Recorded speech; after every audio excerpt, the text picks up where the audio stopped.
Quick and easy, never greasy. It's easy to look trim with Trim. Men, you're using your head to get ahead when you groom your hair with Trim Hair Tonic. For Trim grooms hair in a handsome, natural way. Sets you apart as a man who's going places. And Trim does more than merely groom your hair. It's the first and only hair tonic made with pure virgin olive oil, nature's finest hair and scalp conditioner. So Trim conditions your scalp as it grooms your hair. Try this amazing new Pepsodent product. Yes, try Trim Hair Tonic.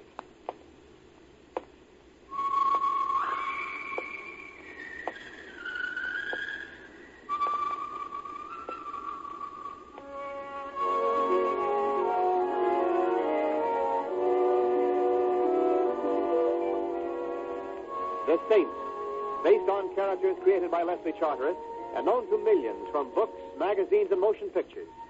The Robin Hood of modern crime now comes to radio, starring Hollywood's brilliant and talented actor Vincent Price as The Saint.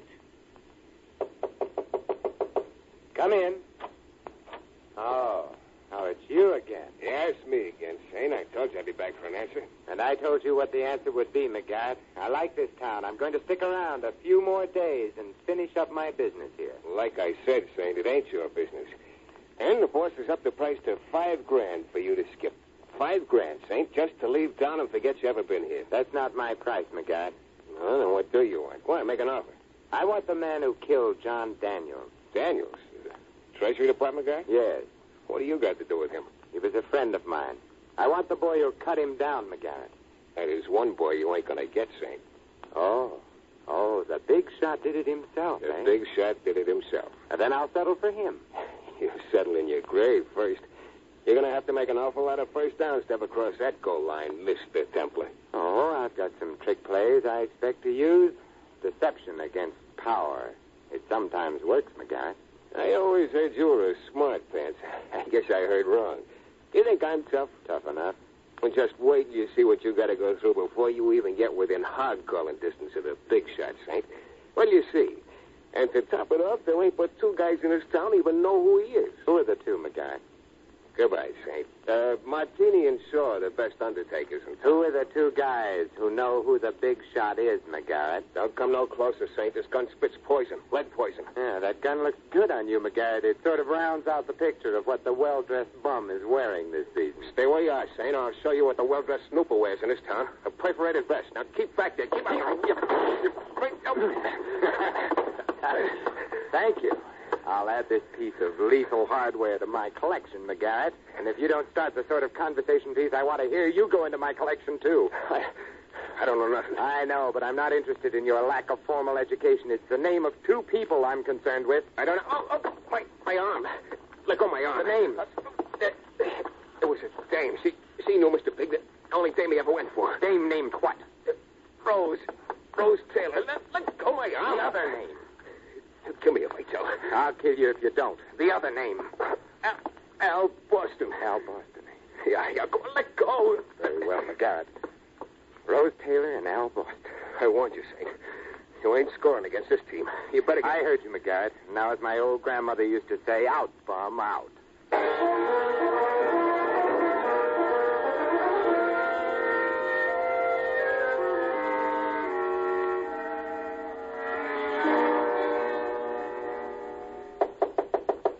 Yes, I'm coming. Do I know you? Not yet, Rose. Not ever. Come now, Rose. Is it polite to shut the door on a man's toes? I give you my word I'm not a brush salesman. Why, I haven't got a brush to my name. Then I'll give you one. Scram, mister. I don't like snoopers. Stop pushing you. All right, so you're in. So what do we do now, dance? Yes, or sing, perhaps. You couldn't buy a song from me. Not even a little song? A man's name? Who? The man behind the men behind the guns, Rose. Mr. Important. That's no small music, mister. That's the whole opera. Are you afraid of him, too, Rose? In this town, the best way to stay healthy is to stay afraid. I'm scared of everyone, mister. I'm even as scared of you. Maybe I should have taken off the pumpkin head when Halloween was over, like the rest of the children. You've got a bug buzzing inside you, mister. It's going to get you killed unless you stop it from asking the wrong kind of questions. What's What's your target, anyway? My target? The electric chair. And I intend to dump my ammunition squarely in it. A man named John Daniels was killed by a man I'm going to meet very soon. You're dead, mister. You're all dead. All that's needed to make it legal for the buzzards is for you to lie down.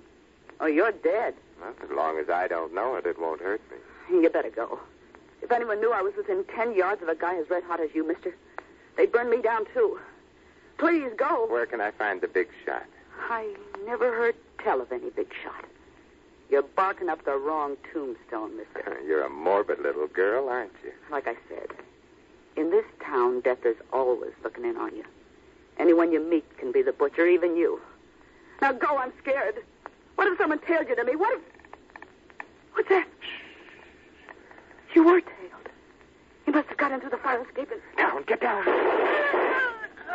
Rose. You were tailed. You... Rose. Yes. Yes, I was tailed. Too bad you were the one who had to be tagged.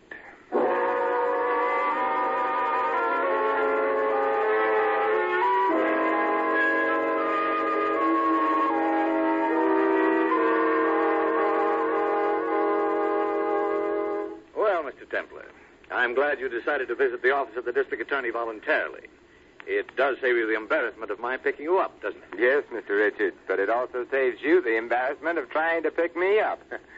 Why this sudden desire to entertain me, Mr. Richards? I'm not entertaining you, Saint. I'm holding you for murder. I repeat, why? You were in the same room when Rose Taylor was killed. So? So the least I can do to uphold my oath of office, Mr. Templar, is to jug you. As, shall we say, a material witness? It's nice material, Mr. Richards, but it makes a badly fitting suit. Why was she killed? Because she was one of the two people who knew the name of your local head crumb bum. She told you? I wasn't given enough time to convince her that she should before someone decided it was the 4th of July. But there are other ways to search him out and make sure he keeps his date. His date, Mr. Templar? Yes, with the chair that men sit in only once. A certain John Daniels was a friend of mine from childhood. I was a pallbearer at his funeral, Mr. Richards. And so? The bullet in his back made his coffin awfully heavy. And it got heavier in retrospect when I heard the district attorney had called the case closed. I had to close it. I'd gone up every alley, and they were all dead end. There were too many live cases that needed my staff's attention. I know, so I'm playing it my way. I've gone up the same blind alleys in the past few days. Now I'm in an alley with a freeway at the end of it. You mean you know who killed Daniel? Yes, Mr. Number One, the big shot himself. Now all I have to do is learn his name. Is that all? And, of course, take him. Yeah, I have to lock you up for your own safety. You should, but you won't. In fact, you can't. No? No, because I took the liberty to do a little press agenting. You what? I told the newspapers that I'd be here both today to have a talk and tomorrow morning at 10 o'clock to deliver a murderer. The people in this town might not approve of your not giving me the chance. All right. Until 10 tomorrow. I'll expect you, Mr. Templar, with or without your victim. I'll be here. I know you'll be here, Mr. Templar. The only question is, will you be here dead or alive?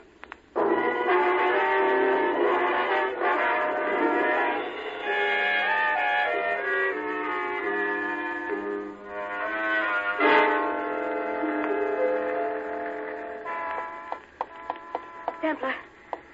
Simon Templar? Yes, Oh, you startled me. For a moment, I thought you were someone else. Who, Mr. Templar?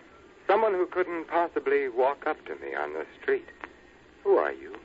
Her sister. Rose Taylor's sister? The late Rose Taylor's sister, Mr. Templar. But does one call you Saint? It doesn't matter. Why did you kill her? There's only one possible answer to that. I didn't. I don't believe you. No. Don't reach into that pocket, Saint. Not unless you're completely bored with life. Bored? Oh, on the contrary. So far, my life with you has been one continual round of excitement. Next, I suppose you'll suggest we fly away to the Cosmos. Something like that. Only I had the bar up the street in mind as the place to fly away to. I don't drink with people I don't trust. So let's fly my way. Come. And in case you're thinking of lingering, remember I've got a hand on my pocketbook. And a finger that isn't convinced you didn't kill Rose. I bet it's a 25 with a mother-of-pearl handle. You win the bet. It's a small gun, but when the bullets hit, they feel big. Come. Where are we going? Someone wants to see you. And you were delegated to haul me in, a mere girl with a mere 25. I wasn't delegated, mister. I begged for the job. I'm flattered. Don't be. I begged for the job because I was hoping you'd try not to come. Rose was my only sister. Come on, come on. One more question before I decide whether or not to be shot or hijacked. Whom are we calling on? Al Boston. I'm his secretary. He wants to see you. Rest your trigger finger, lady. That's exactly what I feel like doing, too.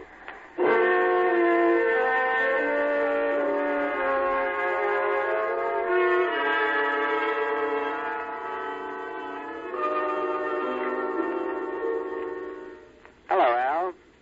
Well, my old buddy, the Saint. I had Jackie bring you over because I want to warn you to lay off, Saint. The last time you warned me to lay off, Al, you wound up serving time. Well, I've smartened up, Saint. I don't bite off more than I can swallow no longer. Now, what's making your ear itch? Who's the big boss, Al? For how much? You mean you'll tell for money? Can you think of a better thing to get paid off in? I told you I've smartened up. I don't squeeze triggers for a living no more, Saint. Oh, what type of wrongdoing do you specialize in now, Al? I'm in charge of the big boss's books. You mean there's penthouse and Cadillac money in that? Well, that depends on how the books are kept, Saint. I've got a system. And the only guy knows who the big boy is. And I'm the only guy knows what his take is. He trusts me like a Siamese twin. And you repay his trust by robbing him. It's all in the racket. Like I've been telling you, I've smartened up. Nobody knows it, Saint, but your pal Daniels was here in town on my private invitation. You mean you sent for the Treasury Department? Sure. It's like this. The big boy pulls in 7 figures a year on his businesses. And naturally, he don't pay no taxes to Mr. Whisker. Oh, naturally. There's a fortune to our uncle in back tax stuff. Only our uncle don't know he's got it coming. So I thought he should. Out of patriotism, of course. Yeah, out of patriotism. They always treated me so nice in Leavenworth. Out of patriotism and 10%, Saint. 10%? Yeah. That's what Uncle Sammy's kept me in for helping to catch a tax dodger. Trouble was, the boss got wise to what Daniels was up to and gave him one through the lungs. Well, how fortunate he didn't get wise to you, Al. Yeah. But I've smartened up, Saint. I've smartened up. This package just came out. Feels like ledgers. Oh, yeah, I've been expecting that, Jackie. I better get into these books right away. I'm going out. Goodbye, Al. Goodbye. Another set of books to juggle, Al? Yeah, from one of the joints. I better open this up and see which one. Al, drop it. Get down. Al. Al. Oh. Like I told you, Saint. I've smartened up. Yes. You've smartened up, Al. But I'm afraid someone else is just a little smarter.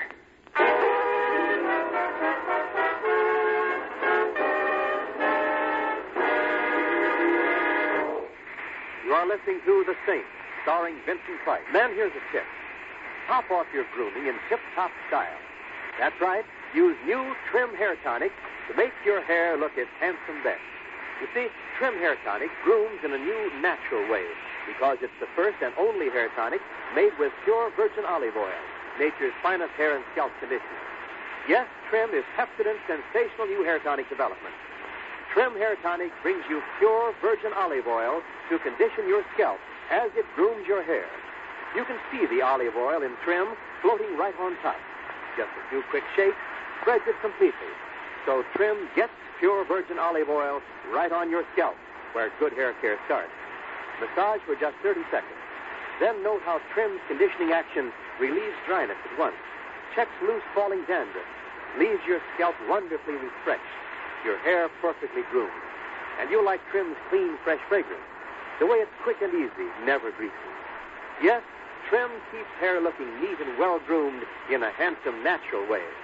So try Trim Hair Tonic now and condition your scalp as you groom your hair.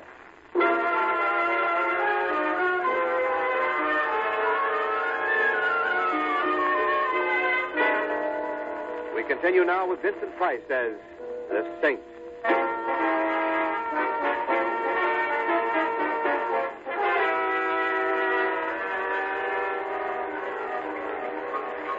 Another bourbon old-fashioned, please. How many do you think it'll take to drown out the explosion in your ear, Jackie? So you followed me, Snicker. I was afraid you might. Little girls who don't want to be followed shouldn't wear Chanel No. 5 and strapless evening gowns, and particularly the latter. And they shouldn't carry bombs around either. You can't pin that on me. As long as you're wearing that particular evening gown, I'm inclined to believe you. But you did serve up the bomb, didn't you? Books. I didn't know the bomb was there. Tell me, Al, is he... Yes, Mr. Boston is deader than the city he named himself after. There'll be others unless you... I know all the answers but that one. And even if I did... You wouldn't tell me. How right you are. I'm too young to die like Rose did. I'm not in any racket. I don't know it. It's amazing how few people in this town admit to knowing anything. Must be graft in the public school system. No. It's fear. The nervous system. The only thing people in this town aren't afraid of is getting arrested. There have been cities like this before, Jackie. And in 9 cases out of 10, when the local Mussolini was eliminated, the lesser rats scampered off the ship. That's a big hunk you've bitten off of yourself, Robin Hood. I wonder if you can swallow through.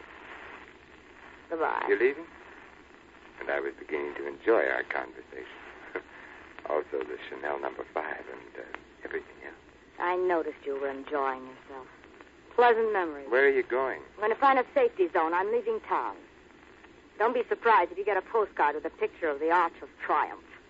Goodbye, Jackie. And good luck. You're the one who needs the luck. I hope you get him. Rose was a good kid. I'll get him. She was a good kid. And thanks for the nice fat tip. Tip? I don't know what you're talking about. Be careful how you use it.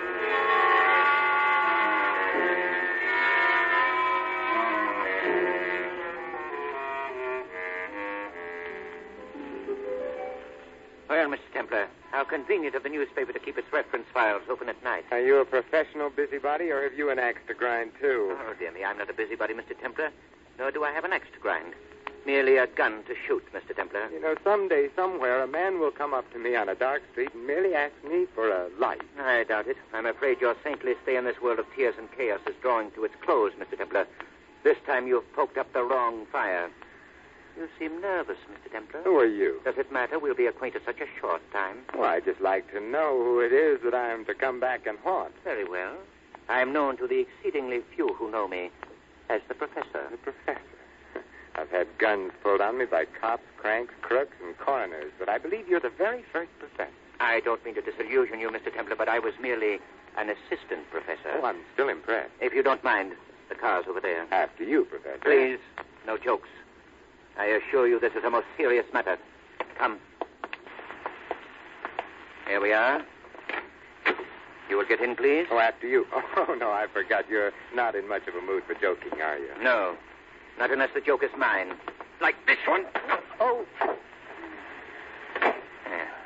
You hit him just a little harder, boys. You could have saved yourself some bullets. I pay you to drive the car, Stephen, not to offer suggestions. Okay, boys. Where to? The country? First, we'll go to the place, Stephen. There are some questions I want Mr. Templar to answer. Questions that may require a soundproof room.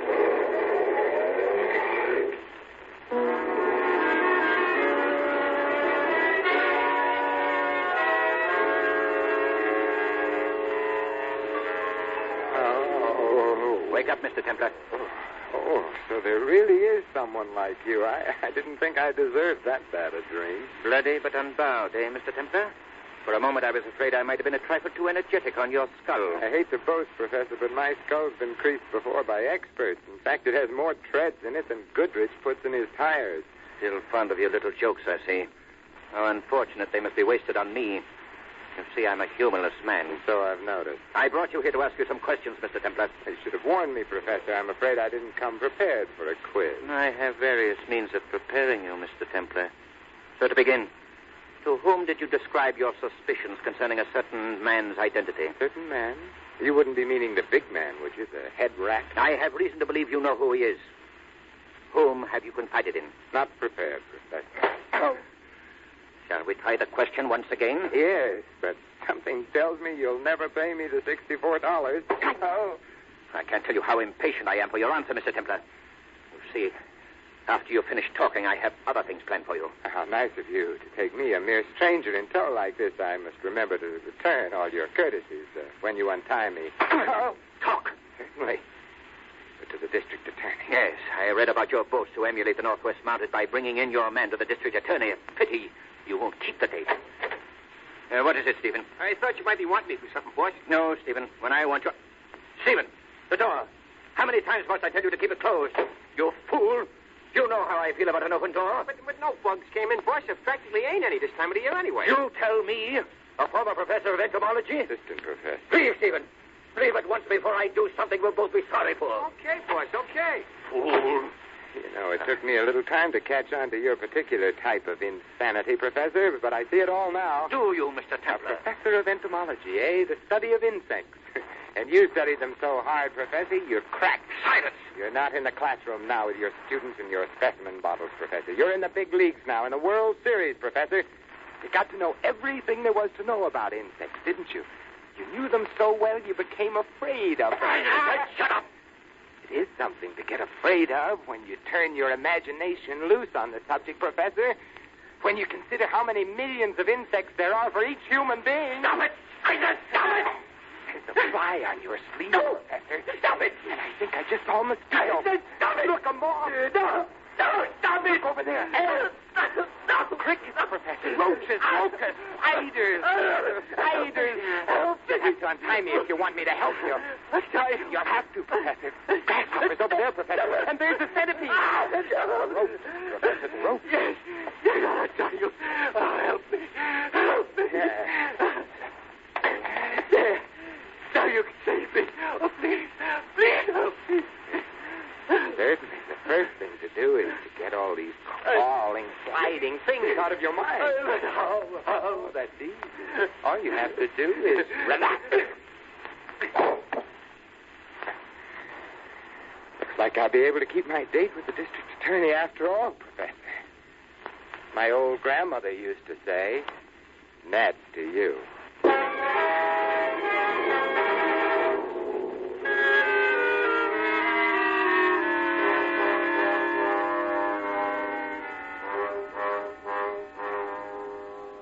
So you kept your word, Mr. Templar. You're here. And alive. Yes, I'm here. Despite the obstacle course of desperados I've run through since our last little talk, Mr. Richards. I'm sorry to say I don't see you a prisoner, Mr. Templar. As I recall, you were to dish up the head crumb bum. I suppose you couldn't bring him in. No, I couldn't bring him in. You see, he already was in. I beg your pardon? Don't beg my pardon, Richards. It's the governor's pardon you want, and you know, I don't think you'll get it. Are you crazy? No, just slow-witted, it seems. Being a district attorney is a wonderful cover-up for a crumb bum, isn't it, Richard? You're insane. Am I? You sound insane, Mr. Templar. Rushing in here, threatening to kill me, calling me a crook and demanding money. Oh, I see. Of course, I'd be perfectly willing to forget all of these things. And the various other offenses I find it so cozy to dream up. If you'll just quietly leave town and pretend you were never here. You mean just force from my memory some of the happiest moments of my life, Mr. District Attorney? Oh, no, you're asking too much. Then it looks as though we've reached a stalemate, Templar. Unless, of course, one of us chooses to get violent. Once I catch a murderer, Mr. Richards, I leave all further violence to the state executioner. Once you catch him, Templar. Right now, you seem to be in the disturbing position of the hunter who caught a tiger by the tail. Put up your hands. Huh? Oh, you mean over my head? Your bug-crazy professor made me keep them at my sides. Templar, who gave me away? It was a remark I heard, Mr. Richards. I was told that the only thing in this town people aren't afraid of is getting arrested. So? So I checked Mr. District Attorney's record in the newspaper files. You have an abominable batting average, Richards. People, your people, were literally getting away with murder. Yeah. How clever of you to know this. You controlled the gang because you could set them free, and so you also controlled the racket. I know. But you still have to prove your story, Mr. Templar. Oh, it's already done. I took the trouble to switch on your intercom, Richards. I'm afraid our conversation wasn't very private. Why, you... And now, Mr. Richards, our personal business. Before the police get here... Keep your Mr. hands Richards... up high. Certainly. Certainly. Is this high enough? Or shall I raise them higher? So I can reach this chandelier?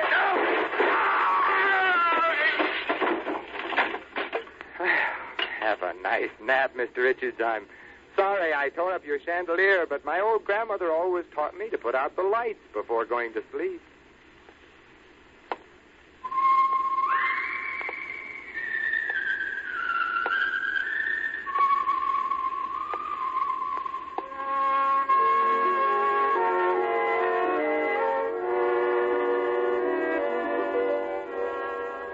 Our star, Vincent Price, will be back in a moment. If you're a man who's going places, you want to look your best. So try new Trim Hair Tonic. It conditions your scalp as it grooms your hair.